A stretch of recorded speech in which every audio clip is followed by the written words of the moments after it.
네, 오늘은 증빙자료가 구비된 장래 비용, 채무 등은 상속세가 부과되지 않는다라는 주제를 가지고 공부해 보도록 하겠습니다. 자, 먼저 사례를 보시겠습니다. 자, 김세우는 2007년 1월 9일 아버지가 사망함에 따라 재산을 상속받고 그해 7월 5일 상속세 9,500만 원을 신고 납부했습니다. 그런데 얼마 후 아버지가 샤이공 주식회사 대출금 4억 원에 대해서 보증을 선 사실을 발견하고 그렇다면 이제 4억 원은 보증 채무이기 때문에 상속재산 가액에서 공제될 수 있다고 생각하고 자신이 납부한 상수세 중에서 8천만 원을 환급받아야 된다라는 이유로 과세관청에 경정 청구를 했습니다. 그런데 과세관청은 거부를 했어요. 그 이유는 피상속인이 부담하고 있는 보증채무 금액을 상속재산에서 공제하려면 상속 개시일 현재 주채무자가 빚을 갚을 수 없는 상황이었을 뿐만 아니라 여기서 주채무자는 누구죠? 샤이공 주식회사죠. 샤이공 주식회사가 갚을 수 없는 상황이었을 뿐만 아니라 상속인이 주채무자를 대신해서 빚을 보증채무를 했으니까죠. 보증 섰으니까 그 대신 갚더라도 주채무자에게 나중에 돈을 받을 수 없는 상황이 온다. 즉 거의 뭐 그 사회공 주식회사가 파산이나 회상 절차에 들어갔어야 되는데 과세관청에 보니까 이런 절차에 들어간 바가 없기 때문에 사회공 주식회사가 채무를 갚을 수 없는 상황은 아니다. 따라서 우리는 보증 채무 이행에 따라서 상속재산 가액에서 공제해 줄 수 있는 그런 채무가 아니다라고 해서 거부를 했던 것이죠. 자, 그럼 과연 김세현 상속세 중 일부를 돌려받을 수 있었을까요? 본문 내용을 한번 먼저 보시겠습니다.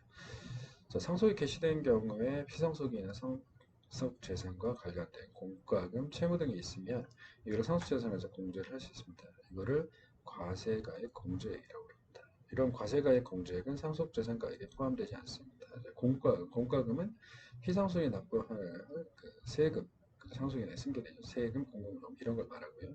상속이 개시된 후에 상속인이 뭐 세금을 냈게 되면 공과금을 냈게 돼서 뭐 가산세, 가산금이 붙었다. 이런 거는 이제 제외되는 공과금에는 해당되지 않습니다. 자, 그리고 장례비용, 장례를 치를 비용이 필연적으로 소요되죠. 그래서 봉안시설이나 자연장지 이런 데 이제 하는 시설에 소요되는 금액을 500만 원 한도로 공제를 해주고 또 장례를 치는데 주친 비용은 500만 원 미만인 경우 500만 원을 공제해주고 그걸 넘는 경우에는 1000만 원까지만 공제를 해줍니다.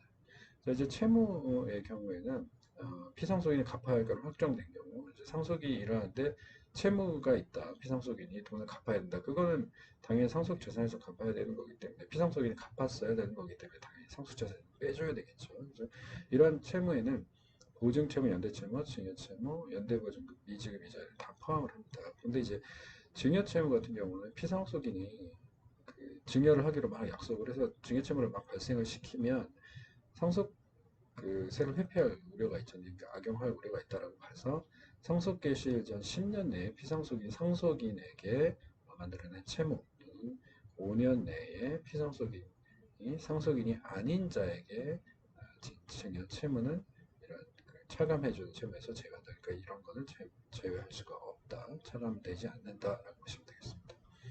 자, 그럼 사례를 보시면 이렇게 법원이 심리를 해보니까 과세관청과는 달리 샤이공 주식회사가 채무를 갚을 능력이 없다라고 봤어요. 왜냐면 샤이공 주식회사가 뭐 파산이나 회생 절차 이런 걸 신청을 안 했다고 하더라도 설립된 이후에 수익이 발생된 적이 없고 성숙기시 당시 이제 사실상 폐업 상태여서 새로운 사업을 추진할 상황도 아니었다. 이렇게 되면 샤이공 주식회사 주채무자의 샤이공 주식회사는 결국 뭐 차용금을 변제할 수 없는 변제 불능 무자력 상태였다. 그렇다면 김세우의 아버지가 보증인으로서 책임을 이행했어야 하기 때문에 그리고 주채무자를 대신해서 보증채무자가 채무를 대신 갚았다 하더라도 샤이공 주식회사에 내가 당신을 그 회사를 대신해서 빚을 갚았으니 그거를 돈을 나한테 보상을 해달라라고 이렇게 부상권 행사하더라도 변제받을 가능성이 없어요. 그죠? 샤이공 주식회사는 돈이 전혀 없기 때문에 따라서 결국